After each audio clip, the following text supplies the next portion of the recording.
did, in case you can't tell. Welcome back to Refresh. Summer vacation is over, and you know what? I'm happy about that now, right? As always, Refresh, it's our time to connect, to be inspired, to learn something, you know what? And ultimately to feel a bit better for it. So, summer months with some time well spent, I hope, for all of you. I can't wait to hear from all of you. Family, friends. I know that a lot of people did a lot of traveling. Certainly that's what the news reports were, and I know that we did that. Or maybe you just curled up with a good book. Maybe you did both.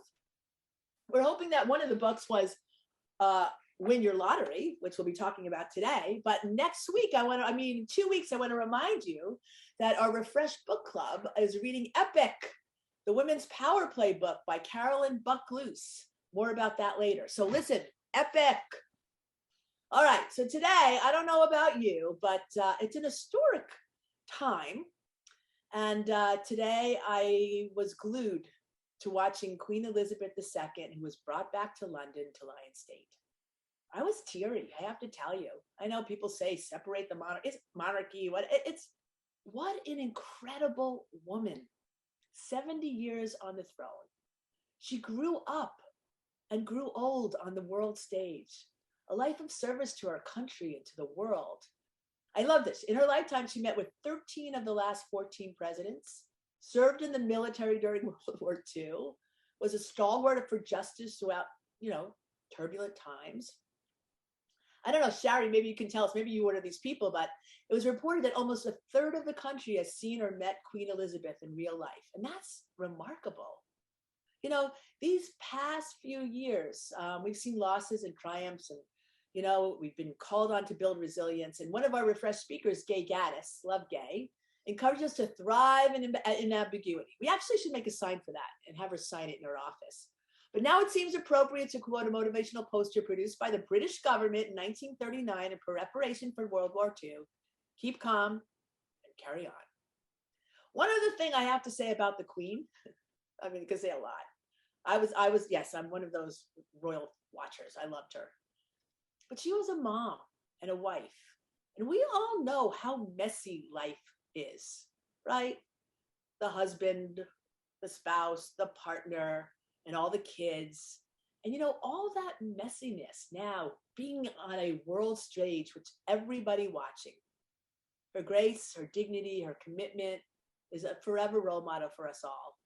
And I know that there will be many that will continue to miss her forever, probably most. Because truly, she will go down in history as one of the all-time great women.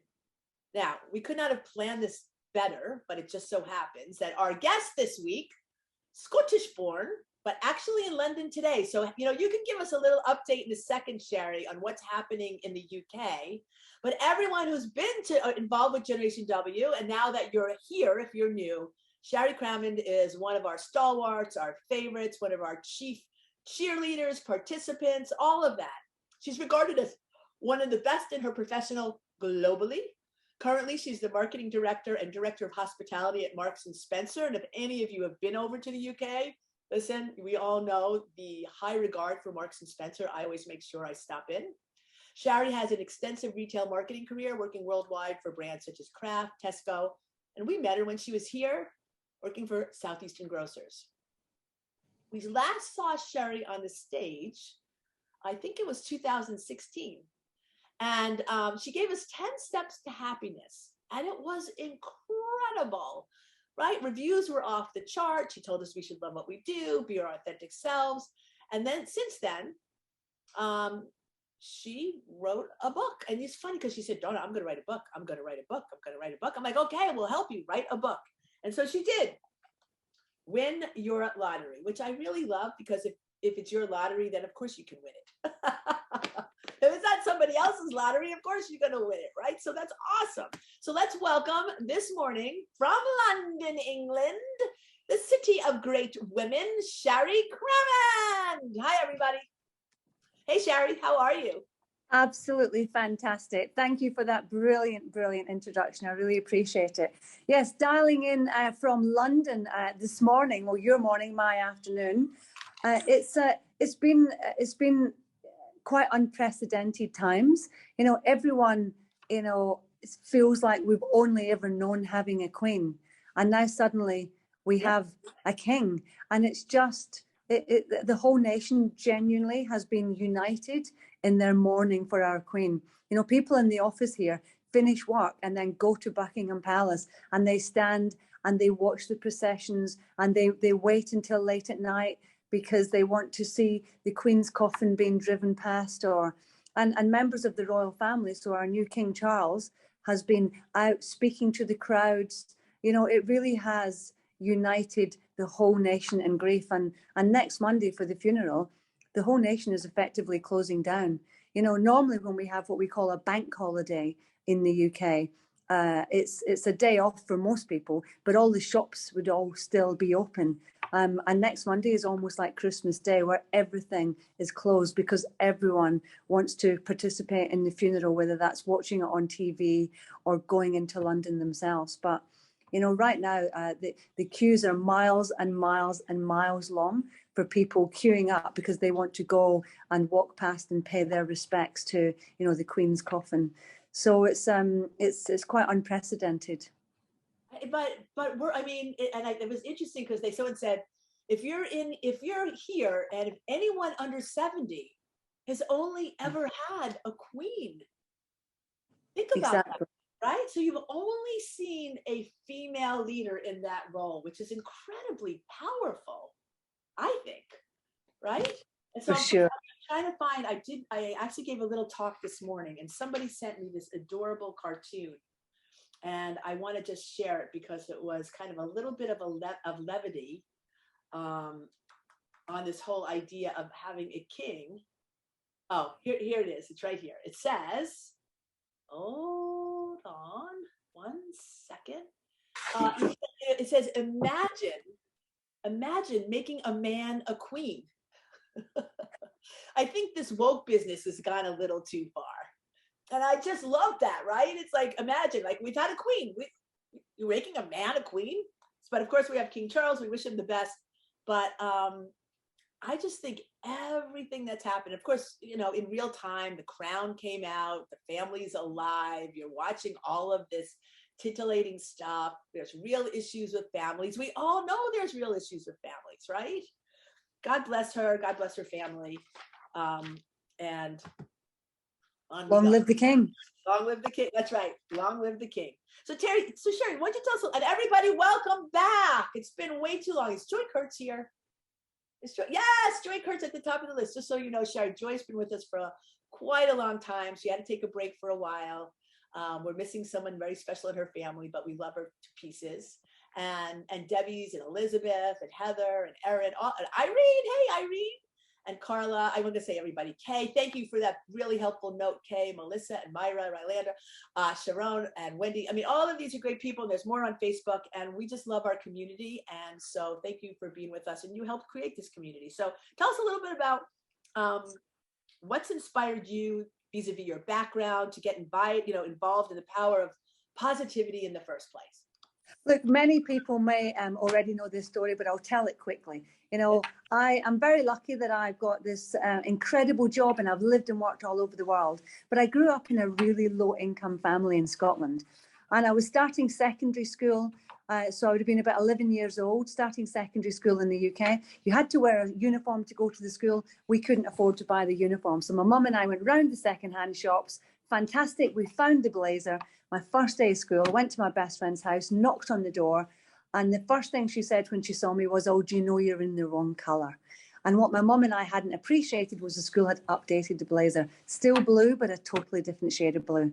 And what I felt like doing is running home crying to my mum, but I didn't. And I don't know where I got it from, but I said, "Well, yes, I do know, but I actually prefer this colour." And she accepted my answer. And my first day of school, I felt like all 300 kids starting school that day, I felt like all 300 said to me, "Do you know you're in the wrong colour? Do you know you're in the wrong colour?" And to each and every one, I said, "Yes, I do know, but I prefer this colour. I prefer this colour." And they all accepted my answer.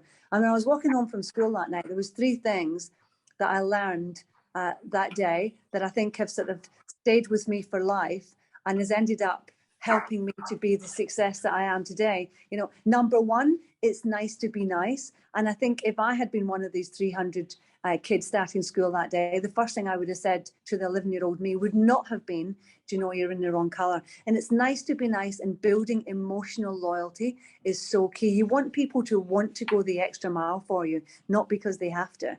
The second thing I learned that day, after telling myself, you know, I prefer this color, I prefer this color. And by the end of the day, I actually genuinely preferred the color. You know, I looked down at the blazer at the end of the day and I thought, do you know what? I actually do prefer this color. And so the second thing I learned that day is you've got to really watch what you tell yourself. Watch your self-talk, because that can work on the negative as well as the positive. You know, I went from being horrified at being in the wrong blazer to genuinely preferring it, just because I'd said over and over again, I prefer this color, I prefer this color, I prefer this color. I programmed myself to prefer that color. So it's nice to be nice. Be careful what you tell yourself, because that can become your truth. And then the third thing I learned that day is it's okay to be different. You know, in fact, it's vital to be different. You've got to work out what you're going to be famous for, and really sort of find your superpower. And I think the reason I sort of got involved in all things sort of positivity and the psychology of achievement is because after that day, I became fascinated with how my brain had gone from being horrified at the blazer to genuinely preferring it, just because of what had happened. And I really then spent all of my teenage years and into my early 20s reading everything I could about, you know, the psychology of achievement, the power of the brain, what happens in your brain, you know, the power of self-talk. And then I sort of started off just doing little talks to my teams, and you were kind enough to invite me to come along and speak at Gen W. And I sort of pulled together just a sort of summary of 10 things that I've learned from everything that I had read. And afterwards, speaking at Gen W, it was Kelly from CNN. Kelly from CNN. She said to me afterwards, and I met her through you, and she's a wonderful, amazing lady. And she said, you know, that was very relatable, what you just said, and you should write it into a book. And I thought, you know what? I'm going to write it into a book. And so I sat in my home in Ponte Vedra Beach, not far from you, and I wrote the book. So I have a lot to thank you for, Gen W, and for inviting me along, or I would probably never have written it in the first place. Oh, I can't hear you. Are you on mute, or? That's because Tiger Lily was. But you know what's interesting is that this is the power of community. It's the power of Generation W, right? It's Kelly Wallace coming to you and saying you should do that. You taking all that you learned, saying that you should do that. The power of the stage, all of us here. And I think what we want to also try to do is help everybody. You know, we didn't even talk about this, not to put you on the spot, but if people want this book, we want to be able to get that to them too. It's really good. I read it the other night, and it's just great reminders and really like obvious. It's so funny. I just looked at the word. Asking how this could be a differentiator when it's so simple and so obvious, as what he said really stopped me in my tracks. But that's the whole point. The whole book stops you in your tracks, because you just take what's in our lives and throw it back at us in a way that we're like, oh, this is pretty motivating. This is so interesting. Yeah. You're amazing, Sharry, about that. And I would love to know if anybody in our group here has any stories about that, you know, a sweater that was the wrong color, because it's so universal, right? You show up and you don't feel good about yourself because it's different, and then you can either hide or you stand tall, and you stood tall. You can just completely own it. And the reason I called the book Win Your Lottery is because when I was living in America, I discovered that Americans spend $70 billion a year playing the lottery. $70 billion. And the chance of winning the jackpot is 1 in 292 million. So it's about as close to zero as you're going to get. Most tickets in the States are bought by the lowest demographics because they believe that's how they're going to change their life. And the reason I called it Win Your Lottery is I said the likelihood is you're not going to win the lottery, but if you just follow the really simple tips in this book, you can win your own lottery, the lottery of life, where you're the only player. And that's so that again, if I hadn't lived in America, I probably wouldn't have called the book Win Your Lottery either. That's funny. That's so interesting. All right. Well, listen, there's some quotes here I have. And please, everybody, as you know, for some reason, I'm telling you, I cannot access everyone on the chat, but I'll just ask people like I do normally. You have a great quote in the book, many great quotes. Always go the extra mile. You'll find it's never crowded. my gosh. Again, obvious, but wonderful. Tell me about that, or tell us all. Most people do not act like that. I was doing a presentation recently to some graduates, and they were saying to me, how do we get on? How do we get on? Because, we want to be successful like you. And I said to them, look, if, because there's a person who runs our graduate program, I said, if the person that runs a graduate program gathered you all together on a Monday and they said, it's going to be an experiment this week, we're going to embed this little invisible video camera in all of your shoulders. And that camera is going to watch every single thing that you do for the week. Now, it's not about the hours that you spend in the office, because we all either have kids or partners or yoga or dogs or something. It's not about the hours. I've got 2 young children. I like to get home and see them.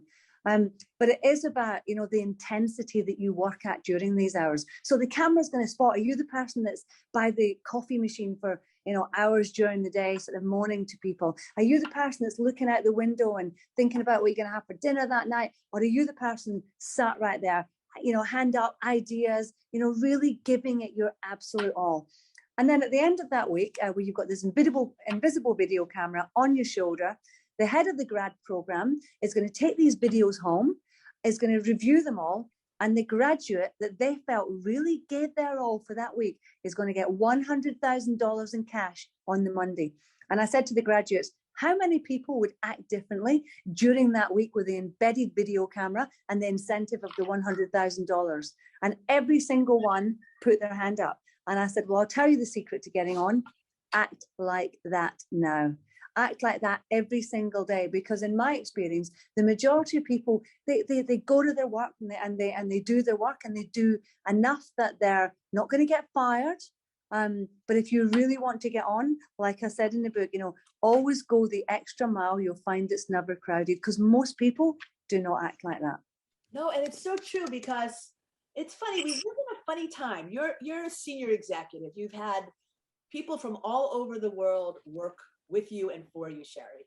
Do you see a difference now post-COVID in terms of cultures and attitudes of how people come to work and present themselves?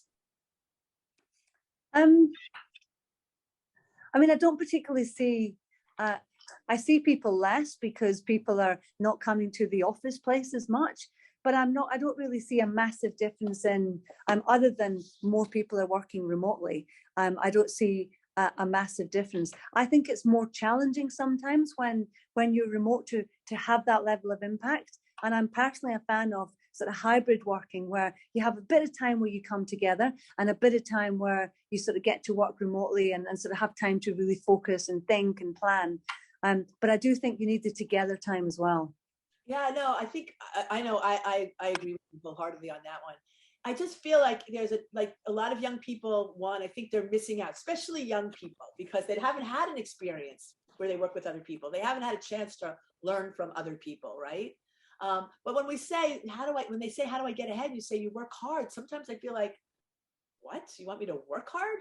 Yeah, actually, all of us got where we were by, as you said, we didn't need the camera. We just knew that we had to, expend a lot of energy and commitment to make it work. And if that's what you want, right? You have to, and you even say in the book, you talk about, going, believing in yourself, why it's so important to believe in yourselves. Because I think those are tied together in some way. Definitely on the point of hard work, what's that quote? The harder I work, the luckier I get. But belief is incredibly, incredibly important. I'll just tell a little story. I was just looking for it in the book here, actually.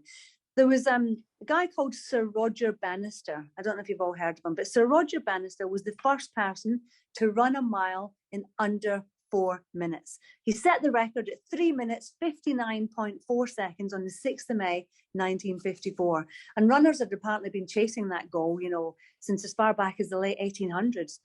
But Sir Roger's record stood for just 46 days before John Landy, an Australian runner, he broke the record again, this time at 3 minutes, 57.9 seconds. And just a year later, 3 runners broke the 4-minute barrier in a single race. Over the last half a century, thousands of runners have conquered that barrier that was, for decades had been thought impossible to reach. And the reason they managed to do it is because they knew that it was possible. They believed that it was possible. You sometimes hear these stories about, you know, the sort of the human strength where, you know, if people manage to lift a car off of someone that's sort of trapped underneath, and my gosh, I don't know where I found my strength from. But you have absolutely got to believe, you know, if you believe you can, or if you believe you can't, in my experience, you're absolutely right. If you believe you can, or if you believe you can't, you're absolutely right. And I always think back to that Roger Bannister story and how many people were now able to run a mile in under 4 minutes because they now believed that it was possible. They had the same training as before, the same running shoes and sneakers as before, but they now believe that it was possible because they've seen that it's possible. So believing in yourself and believing in the possibilities is one of the most important things for success. I just love you. And we have to remind ourselves, and we have to remind each other of that. That's what's so important. You know, our Teen Girl work is based on the positive and the possible, showing young women what is possible. And so they can build their own strong belief systems that will allow them to succeed in life. And you know what? We're a new young girl every day. It doesn't matter our age. Every day that gets renewed. And I'm not a great golfer, and I got invited to play golf at Augusta National, right? So that's kind of the epitome, the height of where you can play. And you get your own caddy, and the caddy would look at me and say, well, I'd like you to aim right here at this speed and stop the ball here. And I'm looking at him thinking, are you kidding me? I can't do that. I don't have that skill, but I wouldn't dare say it. So I said, well, if he thinks I can, then maybe I can. And you know what? I did. And it was amazing. Well done. Right? So it's just like what you said. It was so amazing. Let's see if we have some questions. Yes, Rye. We have to, Rylander, yes, we need to remind ourselves to believe in ourselves. There's nothing more important. Now, you say it's, you know, it isn't always easy. We know that. And in the book, if it's to be, it's up to me.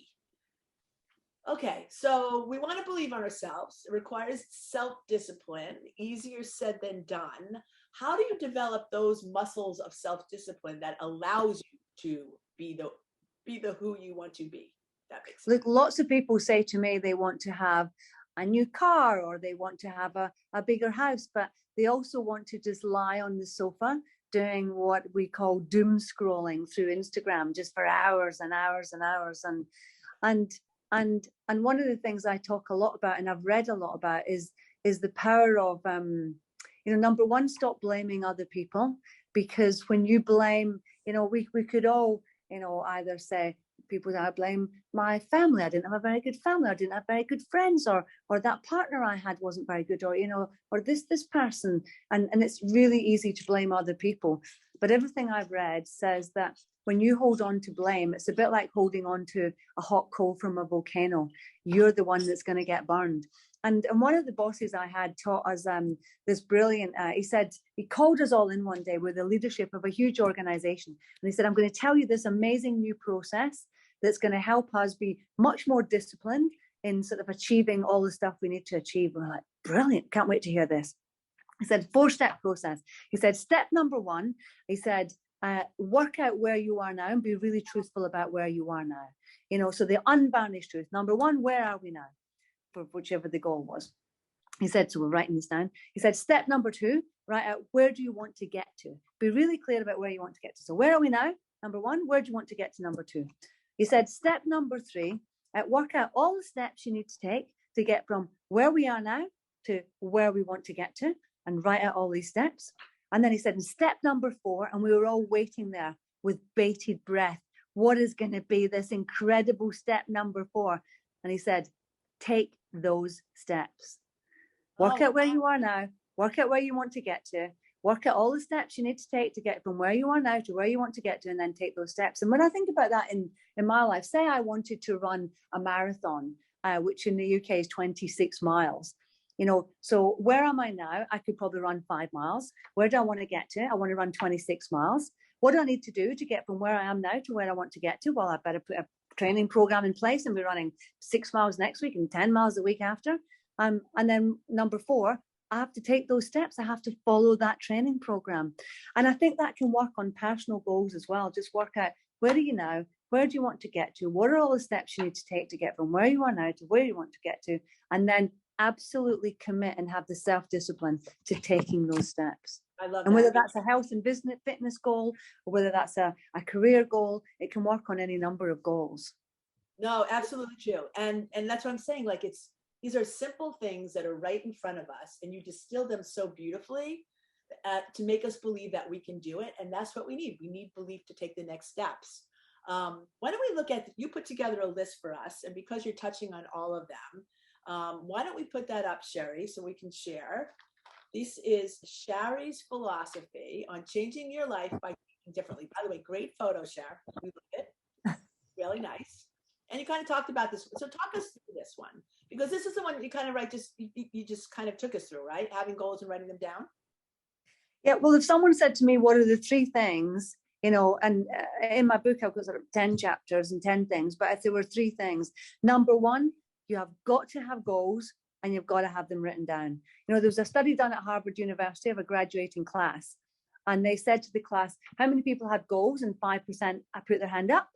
And then they said, and how many people have them written down? And only 1% had their hand up. And they went back 20 years later, and the 1% with the written down goals were actually happier and wealthier than the 99% added together. I mean, it's a bit like if you were ever going to buy a car. Have you ever had this? You're going to buy a car, and say you said you're going to buy a certain type of car, a Volkswagen Golf. I don't even know if that's a make of car in the US. It is. But I'm going to buy a Volkswagen Golf. And have you ever had this, that once you've decided that, suddenly you start to see Golfs everywhere? You're like, oh my gosh, I'm seeing them everywhere. Well, they were always there before. You just didn't spot them. And it's the same with goals. If you've got written down goals, opportunities that were there that you just might not have spotted will come into your life. It's a bit like, if you imagine a sailboat in the ocean, and if the sailboat sets off sailing from point A and it's going to sail to point B. Now, in that ocean, just like in life, stormy times are going to come. And just like us in life, that sailboat's going to get buffered around back to front and left to right. And that in the ocean, just like in life, the stormy times, they're going to pass. And when the seas are calm again, that little boat could be facing left, it could be facing right, it could be facing backwards. But because it has a goal, what does it do? It turns back around in the direction of its goal, and it keeps on going. We have, if you haven't got a goal, how can you score? And we're all going to have these stormy times. I read something recently, though, that said, if you're going through hell, keep going. Keep going, because what's the alternative? So number 1, got to have goals, got to have them written down. Some people say, but Sharry, how can I work out what my goals are? I would say then just have one goal, and your goal should be, by Christmas, by, November, whatever time frame you want to put, I will know exactly what my goal should be. By Christmas, I will know what my goal should be. So if you don't know what your goal should be, then write that down as your goal. The second thing, is about belief. It's, if you think you can, or if you think you can't, it's absolutely right. It's incredibly important to have this belief and to really watch your self-talk. Because if you're someone that's always saying, I can't do that, I'm not good enough, I'm too old, I'm too young, I don't have enough experience. If you keep saying that, then it will be absolutely true. The negative words are such a huge drainer for everybody. We all sleep at night, and unless maybe you have a little small baby or a new pet or something, we sort of get a night's sleep, and you wake up each day and just imagine you've sort of got a full battery.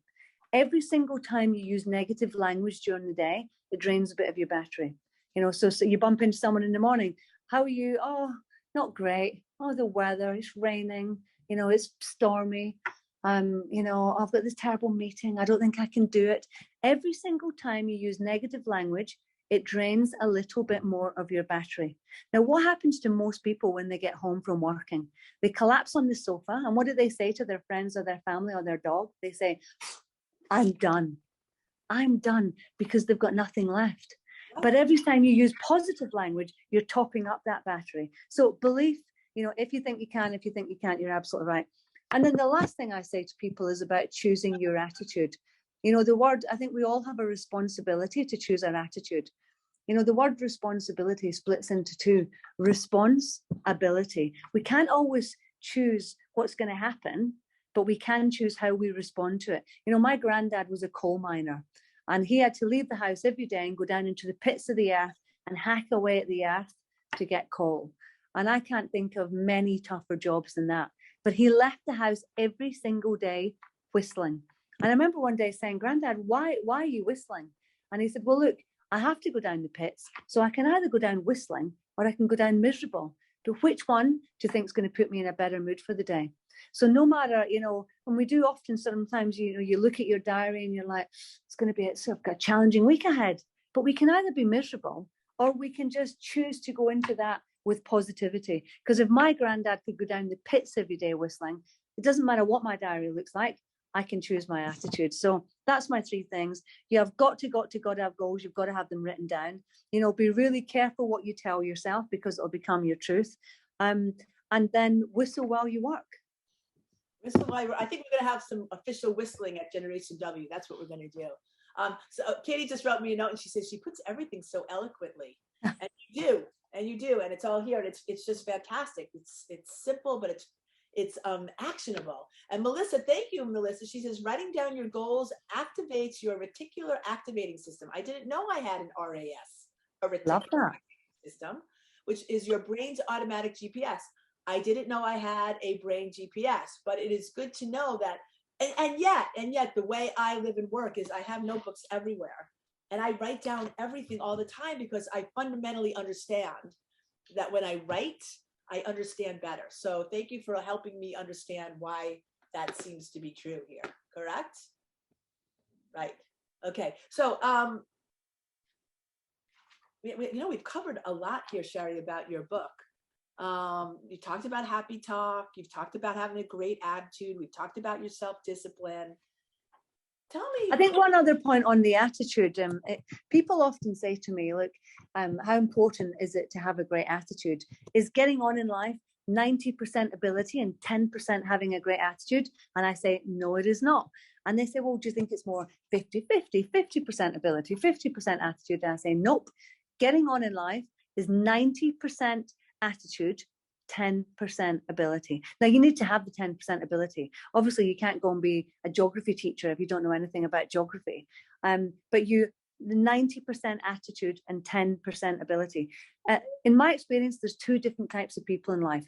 There are radiators and there are drains. Now, we all know the drains.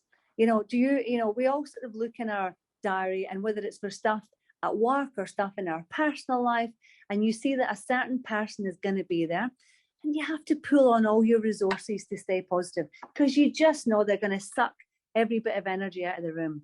They're the drains. But equally, we know the people that if we see the certain person is going, we're like, brilliant. And it doesn't mean to say that person is an extrovert, but we just know they're going to radiate all of this positive energy.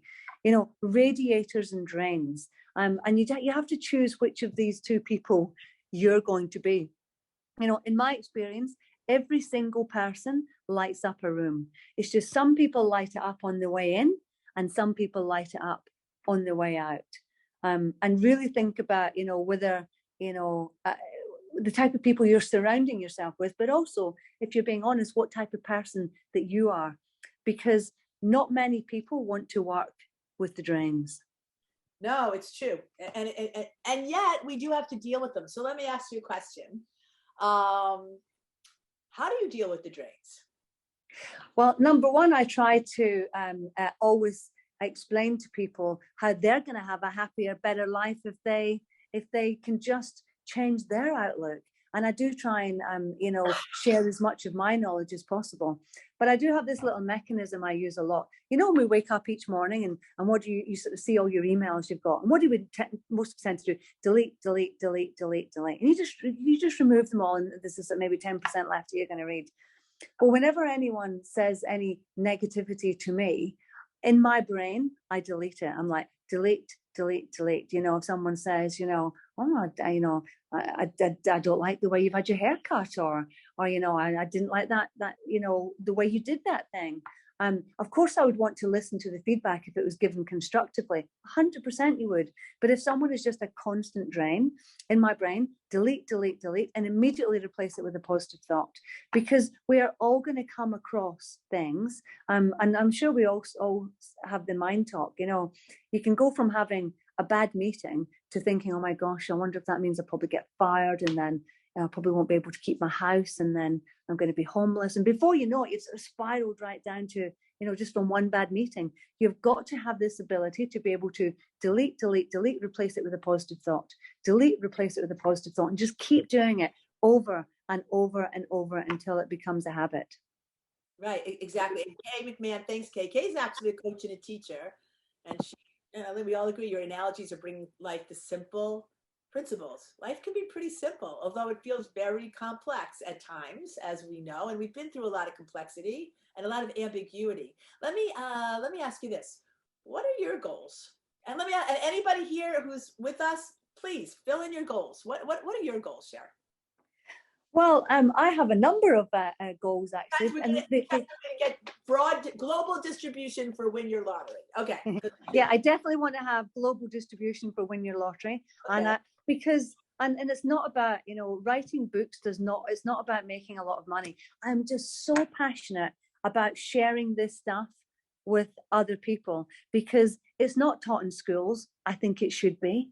You know, and I teach my kids all the time about positivity, although they don't always get it. I mean, just the other day, my daughter, she said, "Oh, mommy, I hate math." I went, "Daisy, positive thinking." She went, "Ah, oh, okay, mommy, I'm absolutely positive. I hate math." I went, "That's not how it works, Daisy." But you know, I think it's really important that people are taught this, because if I hadn't had that blazer experience and was really fascinated about what happened in my brain, from horrified about the blazer to genuinely preferring it, and I was always a big reader, I wanted to find out more about it. You know, I don't think I would ever come across all of this stuff. I didn't know about the difference it could make in life just by going the extra mile. I didn't know about the power of goal setting.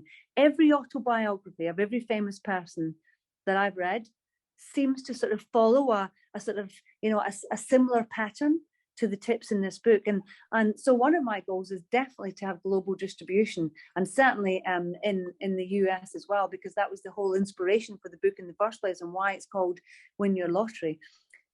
Because I genuinely want to show other people there can be a different way. And in the book, I deliberately use examples if someone's unemployed, or if they're a builder, or if they're a hairdresser, because I didn't want to make it just about the boardroom. I wanted this to be about, you know, just people that are just great everyday people like me from my background, and show people that there can be another way. But you know, I probably have about 10 goals. The thing with goals is read them every day. Read them every day. Write them as if they're already achieved. Because if you write a goal as if it's already achieved, and you're implanting it into your subconscious, and you implant it into your subconscious by sort of visualizing it and picturing it, or getting some pictures in color. If you're thinking color, you're thinking in your right brain, which is your subconscious. And you know, you have to sort of imagine and plan it and think about your goals all the time. And I read them every single day, and I keep them on my phone. And you have to keep updating them. And people often say, well, should the goals be, you know, long term or short term? I've got some that are short term and some that are long term. You know, I have goals for what I want to, you know, to achieve in terms of how I am as a mum. And I have to keep sort of, you know, because we're all tested every single day on how we are as a mother, as a partner, as a, you know, sister, as a friend, as an everything. So, but just by reading these every day, it's just every single day, it's a daily reminder of how I want to be.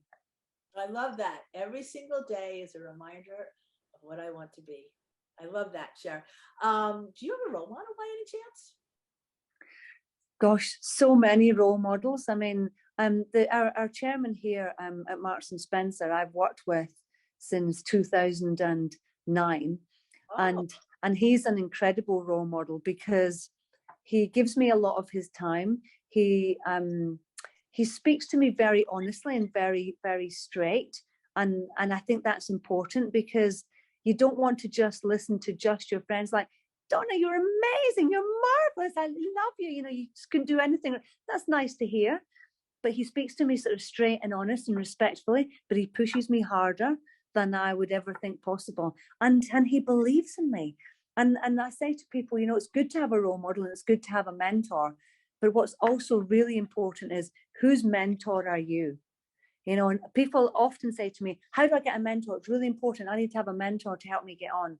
I say, yep, that's great. And this is, you know, here's some help on how to find a great mentor. But I equally say, whose mentor are you? What are you doing and what are you giving back? I truly believe in karma, and whatever you give out in life, you get back double.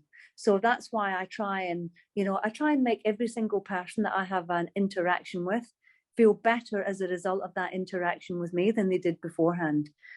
Because I think if I give out as much positivity as possible, double positive is going to come back to me.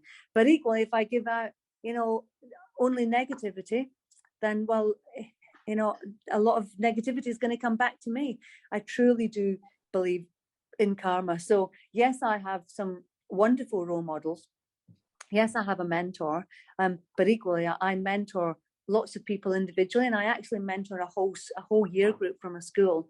There's a school in Scotland that's from a more sort of underprivileged community, and some great girls who have a lot of potential, and I mentor the whole year group. I brought them down to London. I got them to, you know, understand different types of careers that you could have. You know, when I was growing up, I just knew I was good at English. I didn't know marketing was a sort of career, you know, and these girls have come down to London and suddenly they said, I didn't even know TikTok was a career, but yes, it is.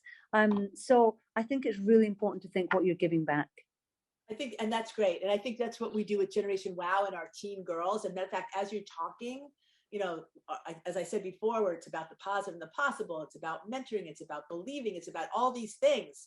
And I don't know, Sharry, as you know, we talked a little bit about this. I think one of our goals I shared with you is Generation W is coming on March 25th. We haven't even made any major announcements yet, but our theme is going to be the positive and the possible, which is you, Sharry Cramond. So I think we're going to be working to bring Sharry back to the stage. Yay! USA. That would be pretty awesome. And thank you, Kay, for, yes, the idea of sharing when so many people don't share is really a generosity of spirit that's also about positivity. You know, we keep these sessions to about 45 minutes, which, can you believe that's where we are already? Wow. I could talk to you for hours. I know. And you know what? I have a whole page of notes, because I not only for like the fact that I want to share some of them back, but like they're so helpful. So helpful. And so here's what I highlighted, Sharry. Tell me if you agree with me or anybody else.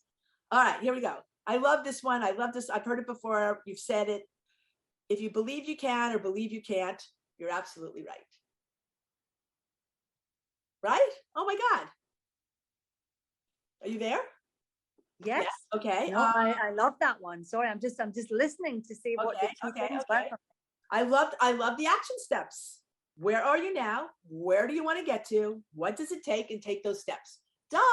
Okay. Right? Write down your goals. You know, sometimes it's funny. I'm thinking, I don't really write down my goals in my head, but maybe I'm a little afraid. Maybe we need to talk about fear a little bit the next time we're together. Because I think that's important. I've always been about the attitude. Absolutely. Drains and radiators. I mean, you have left us with so much to contemplate in this positive mode as we come back to refresh our spirits. You've given us actionable steps. We've given people the link for the book, and we're going to figure out how we're going to get more people, because it's so helpful.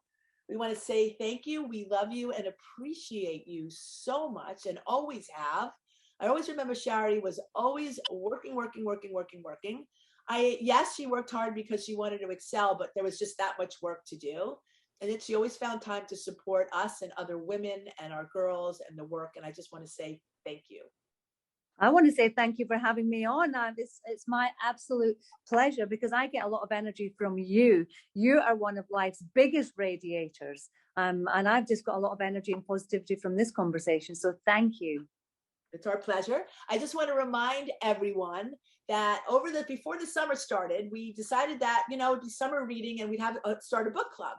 And, you know, we probably could do that for Gen W. I'm thinking about this for Gen W, Sharry. But Carolyn Buckloose, she was on our stage, I believe year 2. She is one of the foremost respected, accomplished voices on women as leaders, their relationships with power. And her book, and it's really easy to read, guys, and it's fast, reminds us we can accomplish our dreams at any age. It's all based on the decade game. I actually played the decade game and it brought me to tears. So ordering your copy of Epic, get reading, design your best decade. Actually, this is a perfect follow-up to what Sharry's encouraging us, which is you write down your goals, you design your decade, and you go out and live them. September 28th, we'll be back at noon. We look forward to seeing you. Thank you so much. It is so wonderful to refresh our spirits with you, Sharry, with all of you. And we'll see you again in 2 weeks for Refresh. Bye, everyone.